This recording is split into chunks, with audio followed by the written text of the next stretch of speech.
Hello, good morning. Welcome to my YouTube channel DEC Amour. मैं जो हूँ आज हड़प्पा सभ्यता का नेक्स्ट टॉपिक लेके आया हूँ, जिसमें टॉपिक है हमारा आज का टॉपिक है कार्बन 14 विधि। इस 14 विधि के माध्यम से हम लोग जानने का प्रयास करेंगे कि जितने भी पिछला क्लास में हम लोगों ने देखा कि हड़प्पा सभ्यता में बहुत सारे अवशेष प्राप्त हुए थे, और उस अवशेष का मैंने क्या किया था कि नगर वाइज जो है, नगर जिस जिस नगर में जो जो निकले थे उनके बारे में भी मैंने बताया था। तो कहता है कि वो जो नगर निकले वो सभ्यता कितनी वर्ष पुरानी थी या नहीं थी, इसके बारे में आज हम लोग जानने का प्रयास करेंगे। कितना वर्ष ये पुराना था, कितना वर्ष पुराना था। तो इसके लिए सभी इतिहासकार क्या करते हैं ना कुछ इसके लिए उपाय करते थे कि कौन सी वर्ष कितना वर्ष है। तो इसमें हम लोग देखते हैं सबसे पहले कि सर जॉन मार्शल जिस समय आए थे तो इन्होंने हड़प्पा सभ्यता का जो था, मैं यहाँ पे लिख रहा हूं, ये जो हड़प्पा सभ्यता थे, हड़प्पा सभ्यता का काल जो है इन्होंने समय बताया कि ये हड़प्पा सभ्यता आज से लगभग 3250 वर्ष से लेके 2750 ईस्वी पूर्व का समय था। मतलब ये काल बताया गया था, हड़प्पा सभ्यता का ये समय है, काल है कि हड़प्पा सभ्यता इस समय में हो सकता है कि आया होगा। इसके बाद इसी प्रकार से मैके महोदय ने बताया तो अलग बताया, माधव वंश ने बताया कि इन्होंने अलग बताया, डॉक्टर स्मिथ में। अब देखिए क्या हो रहा है कि यहाँ पे वेरिएशन हो रहा है, अंतर हो रहा है। क्या चीज का अंतर हो रहा है कि अंतर देखने के लिए मिल रहा है कि हर एक जितने भी पुरातत्व थे, विद थे, इन्होंने अलग अलग समय का नामांकन किया है। अब क्या अलग अलग समय में हड़प्पा सभ्यता आ सकता है? हो सकता है, तो एक ही समय में आएगा हड़प्पा सभ्यता जब भी हुई होगी। लेकिन ये जो लगाया गया था ये एकमात्र अनुमान था, यहाँ पे किसी भी प्रकार का कोई विधि उपयोग में नहीं लाया गया था, मतलब पुख्ता सबूत नहीं था कि कितना वर्ष पुराना है या नहीं है। तब इस चीज को कि अब क्या होता है, क्या समस्या होने लगी, क्योंकि नए नए इतिहासकार आते गए, पुरातत्वविद आते गए, उन्होंने एक दूसरे को बताते गया कि नहीं उनका नहीं काल मेरा सही है, मेरा नहीं इसका सही है। मतलब इस प्रकार का एक प्रकार का क्या होता था कि तनाव की स्थिति उत्पन्न होती थी। इस तनाव की स्थिति उत्पन्न हो रही थी। इसके समाधान के लिए क्या हुआ, एक विधि आई और विधि का नाम था कार्बन 14 विधि। कहता है कि इस 14 विधि के द्वारा जब पता किया गया कि वास्तविक रूप में हड़प्पा सभ्यता जो है कितना वर्ष पुराना है, तो इसलिए अब इस विधि के द्वारा ये तय हो गया कि नहीं, दुनिया में जितने भी अवशेष निकलेंगे उसको इस विधि के द्वारा मान्यता प्राप्त होगी और इसी के द्वारा उसका काल भी निर्धारण किया जाएगा। तो निर्धारण करने के लिए कार्बन 14 विधि का प्रयोग किया गया। अब इस कार्बन 14 की विधि के बारे में हम लोग थोड़ी सी जानकारी प्राप्त करते हैं। कहता है कि कार्बन 14 विधि है क्या, ये कार्बन 14 में लिख रहा हूं, आखिर ये विधि है क्या। तो कार्बन 14 विधि किसको कहते हैं, तो काल निर्धारण, इसमें काल निर्धारण करने की वैज्ञानिक विधि को, कौन सा विधि, वैज्ञानिक विधि को ही क्या कहा जाता है, कार्बन 14 कहा जाता है। विधि को ही कार्बन 14 विधि कहा जाता है। अब बात आती है ये काल, काल क्या होता है, काल हम लोग कहते हैं समय को, काल कहते हैं किसको, समय को। यानी कि ये बताएगा, ये विधि बताएगा कि हड़प्पा सभ्यता कितनी वर्ष पुरानी थी, ताकि सबों का मिथ्या, सबों की बातें जो है क्या हो जाएगी, कंफर्म हो जाएगी, ताकि दो लोग एक दूसरे के साथ क्या होंगे, सस्पिशन के माहौल से निकल सकेंगे। तो ये चीज हुआ। अब इन्होंने कहा, अब कहता है कार्बन 14 विधि की खोज किसने की थी, कहता है इसके खोज करता थे, मतलब खोज किए थे, इनकी खोज जो है बीएफ लीवी के द्वारा किया गया था, बीएफ लीवी के द्वारा किया गया था। अब बात आती कि ये बीएफ लीवी कौन थे, कहता है बीएफ लीवी जो थे ये एक रसायन शास्त्री थे, रसायन शास्त्री थे।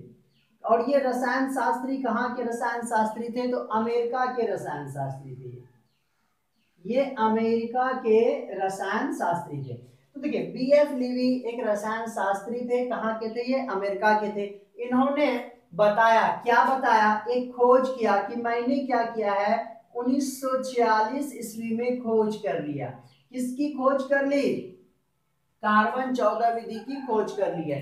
तो तो क्या हुआ, इन्होंने कहा कोई भी मनुष्य, ये जो मनुष्य है ये मनुष्य या फिर कोई भी जीव जंतु, हम लोग जीव जंतु भी लिख लेते हैं, मतलब कहता है क्या, वैसा सजीव पदार्थ जिसमें क्या हो, जान होता हो।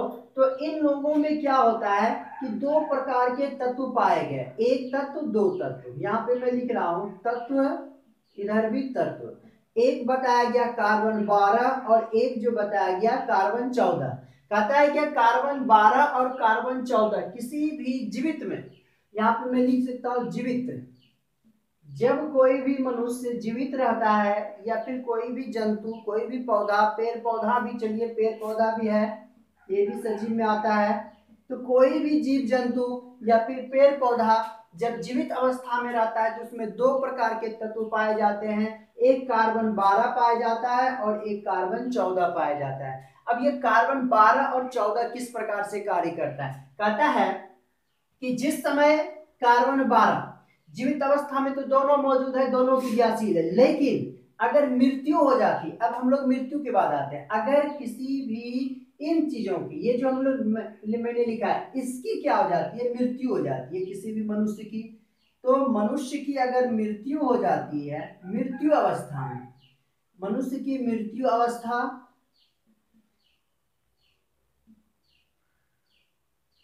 कोई भी जंतु हो या फिर पेड़ पौधा हो, तो क्या होता है, इनकी जब ये सबों, इन सबों की जब मृत्यु हो जाती है, मृत्यु अवस्था में क्या होता है कि ये जो कार्बन 12 है, कार्बन 12 जो हमारा हो जाता है वो स्थिर हो जाता है। स्थिर मतलब इसमें किसी भी प्रकार की कोई प्रतिक्रिया नहीं होता है, सक्रिय अवस्था में ये नहीं रहते हैं, ये जो है सक्रिय नहीं बल्कि निष्क्रिय अवस्था में हो जाते हैं। लेकिन हमारे पास जो एक और तत्व है कार्बन 14, ये स्थिर नहीं रह के इसमें ह्रास होते रहता है, ह्रास मतलब क्षय, इसमें क्षय की प्रक्रिया जो है, मरने के बाद भी क्षय की प्रक्रिया होते रहती है, क्षय होते रहता है। जैसे ये क्षय की प्रक्रिया में उदाहरण के द्वारा समझाता हूं, अगर मान के चलिए हम लोग क्या कर लिए, एक लोहा ले लेते हैं, तो लोहा लेने के बाद क्या होता है कि उस लोहे को हम लोग बहुत दिनों तक रखते हैं, तो रखते रखते उसमें जंग लग जाता है, जंग लगने के बाद उसका जंग वाला परत धीरे धीरे हटने लगता है, ये जो हट रहा है जंग, तो हम लोग समझ जाते हैं कि लोहा कितना वर्ष पुराना है या नहीं है। अगर इसी में जंग लगते लगते पूरा पतला हो जाता है तो हम लोग कह सकते हैं क्षय की प्रक्रिया, मतलब देखिए वो लोहा के बारे में, यानी कि क्षय की प्रक्रिया जितना ज्यादा होगी, क्षय की प्रक्रिया जितना ज्यादा होगी उतना ही कोई वस्तु क्या होगा, पुराना होगा, कोई वस्तु पुराना होगा। तो अब ये जितना वस्तु पुराना होगा तो हम लोग को पता चल जाएगा कि 1 साल का है, 2 साल का है। जैसे मैं एक उदाहरण लेता हूँ, ये देखिए मेरे हाथ में क्या है, ये मार्कर रखा हुआ है, तो न्यू में जिस समय मैंने मार्कर लिया था तो क्या हुआ था, यहाँ पे बहुत सारे कुछ लिखे हुए थे, लेकिन इसको मैं पकड़ते पकड़ते क्या हो रहा है, ये क्षय होते रहा है, इसकी जो है क्वालिटी जो लिखा हुआ तो वो घिस रहा, मिट रहा है। इससे अनुमान लगाया जाता है कि ये 1 महीना पुराना होगा, 2 महीना। अगर ये पूरा साफ हो जाएगा, देखिए अभी आपको दिखाई देता होगा स्क्रीन पे कुछ से कुछ हल्का ये पे लिखा हुआ है, तो ये भी क्या होगा, कुछ दिनों के बाद खत्म हो जाएगा, तो हम लोग अंदाजा लगा सकते हैं। तो इसी प्रकार से यहाँ पे कार्बन 14 जो है क्षय जिस प्रकार से होता है, क्षय होने की प्रक्रिया को मैंने समझाया। यही चीज जब खास करके अगर हड्डी लिया जाता है, मनुष्य जब मर जाता है या फिर पेड़ पौधे मर जाते हैं तो उनके सेल जो है काम करना बंद कर देता है। तो अब क्या होता है कि हम लोग की हड्डी जो होती है, मनुष्य की जो हड्डी होती है, वो मनुष्य की हड्डी क्या होता है कि धीरे धीरे धीरे धीरे धीरे उसमें गलता है, वो धीरे धीरे उसका क्षय होता है। क्योंकि ये पृथ्वी के नीचे पाई जाती है और पृथ्वी के नीचे पाई जाने के कारण क्या होता है कि हड्डियों का जो है थोड़ा बहुत कम होता है। इसलिए डायनासोर वगैरह कितना वर्ष, बहुत पुराना वर्ष है, वर्षों पुराना जो है डायनासोर का जिस समय हड्डी मिला था, तो उस यही कार्बन 14 विधि के माध्यम से पता चला था कि ये डायनासोर कितना वर्ष पुराना है। तो ये करता है, ये पता करता है।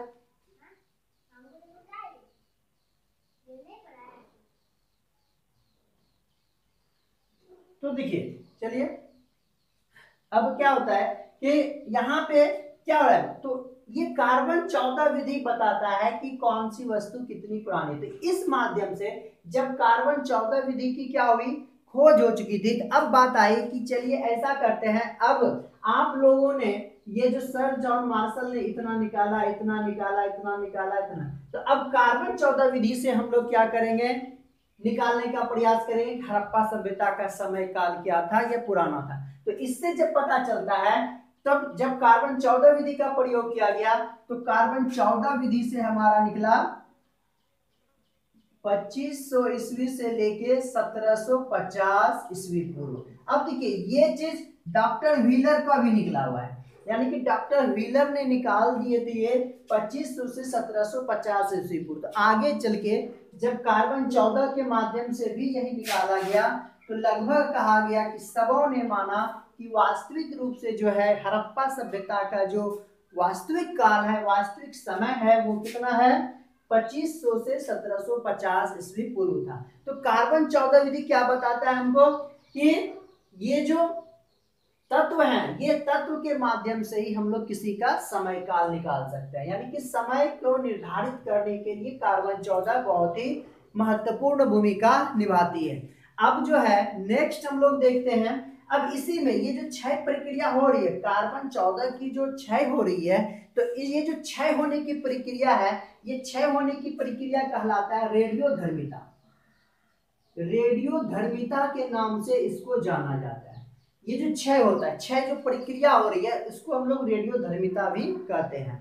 तो ये था हमारा कार्बन 14 विधि।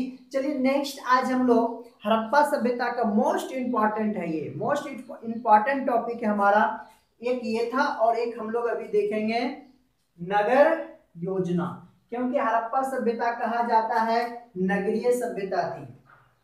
नगरीय सभ्यता किस प्रकार से थी उसको देखने का हम लोग प्रयास करेंगे। तो चलिए आगे नेक्स्ट टॉपिक, और अभी से कहता है वर्तमान समय से काफी उन्नत अवस्था में उस समय हड़प्पा का नगर नियोजन था। तो नगर नियोजन पढ़ेंगे हम लोग। इसके बाद आज हम लोग एक ही नगर नियोजन पढ़ने का प्रयास करेंगे, क्योंकि आज मैंने हेडिंग बनाया है हड़प्पा सभ्यता का नगर योजना। देखिए नगर योजना, योजना भी बोला जाता है, नियोजन भी बोलिए, क्योंकि कभी कभी क्वेश्चन में लिख देता है कि हड़प्पा सभ्यता के नगर योजना के बारे में विस्तृत जानकारी दें, नगर नियोजन के बारे में जानकारी दें। तो नगर नियोजन वगैरह में जानकारी, सभी का टॉपिक एक ही है, आंसर एक ही होगा। काफी सरल माध्यम से मैं समझाने का प्रयास कर रहा हूँ, क्योंकि नगर योजना, नगरों में क्या होता है और गांव में क्या होता है, मैं पहले ये बताना चाहता हूँ। तो नगर और गांव में क्या अंतर होता है, गांव की तुलना में हर चीज, जितने भी संसाधन होते हैं गांव से बेहतर होता है। कहाँ पे, हमारा शहर में, चाहे हम लोग सड़क ले लें, नल ले लें, शिक्षा ले लें, स्वास्थ्य ले लें, कुछ भी अगर हम लोग लेते हैं तो गांव से बेहतर होता है। तो हो सकता है कि हमारा हड़प्पा सभ्यता का काल भी क्या हो, नगरीय सभ्यता है। क्योंकि यहाँ पे मैंने नगर लिखा हुआ है, गांव नहीं लिखा हुआ है, तो गांव नहीं लिखा हुआ है तो नगर होगा, तो नगर तो बेहतर ही होगा। अब ये नगर बेहतर होगा तो देखते हैं नगर किस प्रकार से बेहतर ढंग से काम करता है, बारी बारी से देखेंगे। और आप लोग क्या कीजिएगा कि गांव से तुलना कीजिएगा, क्या वास्तविक में हड़प्पा सभ्यता के जैसा आज मेरा गांव है या नहीं है। जबकि उस समय नगर नियोजन सुव्यवस्थित ढंग से था, तो अभी क्यों नहीं हो सकता है। तो चलिए नगर योजना में सबसे पहला पॉइंट हम लोग पढ़ेंगे सड़क। सड़क व्यवस्था कहता है कि सड़क व्यवस्था किसी भी अर्थव्यवस्था के लिए क्या होता है, महत्वपूर्ण भूमिका निभाती है। ये जिस प्रकार से हमारे शरीर में क्या होता है, ब्लड जो है पूरा शरीर में रन करता है, और तब हम लोग क्या होते हैं, ताकतवर बनते हैं, मजबूत बनते हैं। इसी प्रकार से अर्थव्यवस्था का क्षेत्र हो, तो अर्थव्यवस्था को व्यापार के क्षेत्र हो, या फिर कोई भी चीज हमको कहीं भी आना जाना होता है, तो सड़क भी एक प्रकार से क्या करती है, वही वैन, यानी कि सड़क बराबर वैन। इस वैन में खून दौड़ती है, और इस सड़क पे क्या दौड़ेगी, इस सड़क पे क्या दौड़ेगी, इस सड़क पे गाड़ियां दौड़ेगी, है ना। तो यही हम लोग बता देता हूं, जैसे हमारे शरीर में वैन है उस प्रकार से शरीर हो गया, खून है, यानी कि यहाँ पे क्या चल रही है, ये यहाँ पे क्या चल रही है, गाड़ियां चल रही है, यानी कि ब्लड और गाड़ी दोनों। तो इस प्रकार से सड़क व्यवस्था यहाँ का उन्नत किस्म में बताया गया था। सड़क व्यवस्था कैसी रही होगी इसको जानने का प्रयास करें। कहता है यहाँ की जो सड़कें होती थी वो काफी चौड़ी होती थी, ये लगभग 9 से 10 मीटर की होती थी। और देखिए ये जो चौड़ी पाई जाती थी, जो चौड़ी होने के कारण इसको जो राजशाही पथ कहा जाता था, क्योंकि राजा का जो पथ होता है वो बड़ा बड़ा होता था, ऐसे आराम आराम से बना हुआ था। यहाँ भी वही इसी तरीके से किया गया है। और यहाँ का जो था जितने भी सड़क है अभी से उस समय में अंतर पाया जाता था। क्या अंतर पाया जाता था कि देखिए अभी जो है वर्तमान में वर्तमान की सड़क आपको देखने के लिए मिलेगा तो कैसा मिलेगा, ऐसे ऐसे भी मिल सकता है, ऐसे ऐसे गया फिर ऐसे ऐसे भी घूम सकता है, एक उधर चला गया एक इधर चला गया, है ना। तो गलियां है, मान के चलिए यहाँ पे एक गली है तो गली क्या हो जाएगी, ऐसे आएगी यहाँ से ऐसे बन जाएगी, है ना, फिर ऐसे ऐसे गली भी जा सकती है। ये हो गया मेरा वर्तमान सड़क।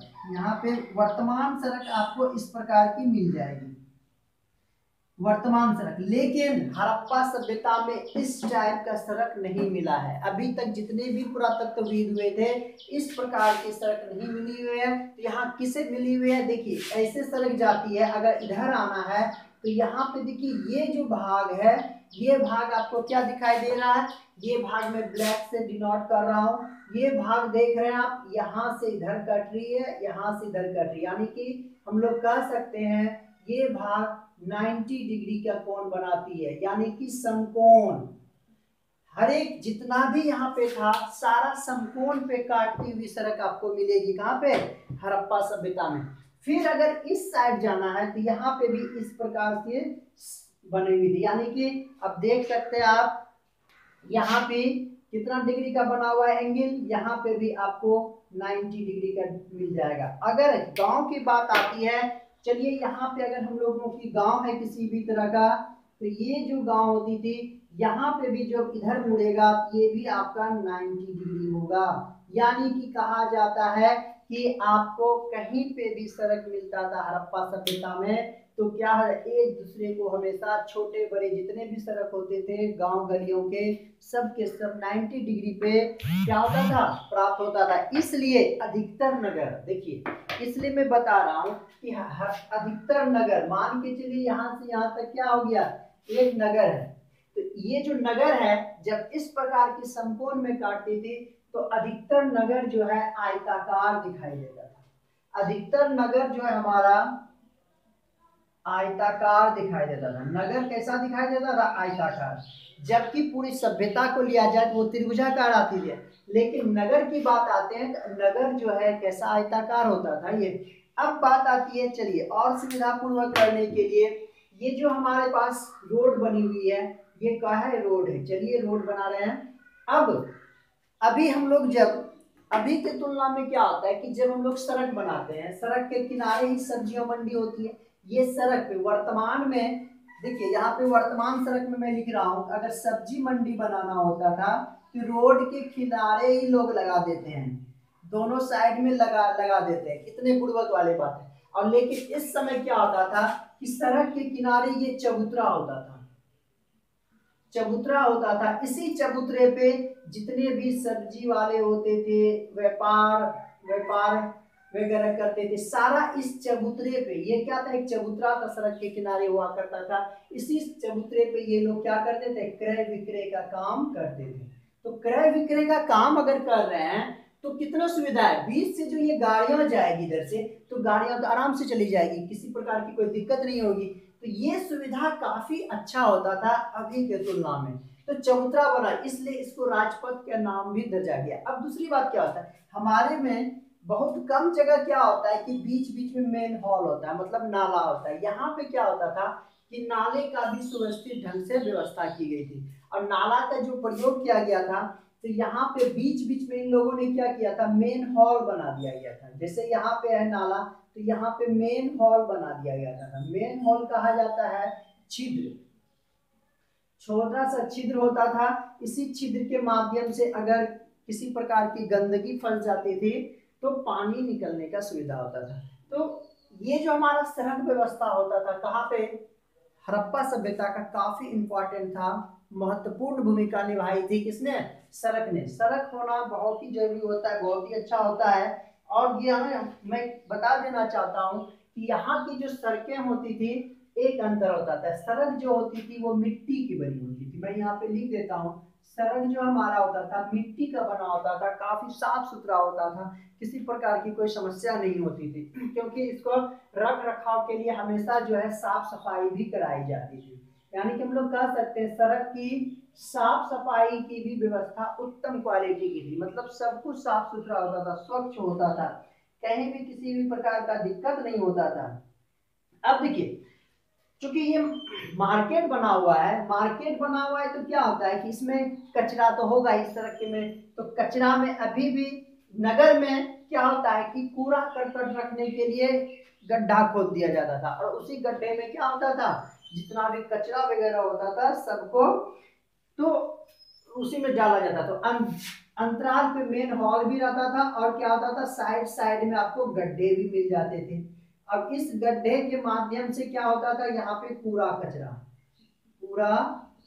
कचरा को डाला जाता था।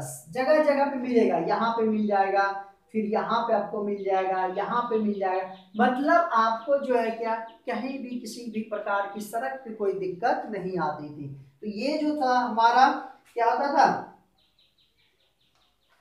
कि सड़क व्यवस्था थी। अब बात आती है, देखिए नगरों की सुरक्षा के लिए क्या होता था, ये मान के चलिए पूरा नगर है, ये टोटल क्या है मेरा नगर है। मैं इधर लिख लेता हूँ कि ये एक नगर, यहाँ पे मैं लिख दिया हूँ कि ये क्या नगर है। और नगर के चारों ओर ये जो होता था, ये भाई ये जितने भी चारों भाग थे इधर से इधर, ये चारों ओर गड्ढा मतलब खाई बना हुआ होता था। चलिए नीचे से लिख रहा हूँ, ये जो मैंने ब्लैक वाला लिखा है, ये जो छेद होता था ये चीज ये होता था खाई। ये जो था ये था खाई।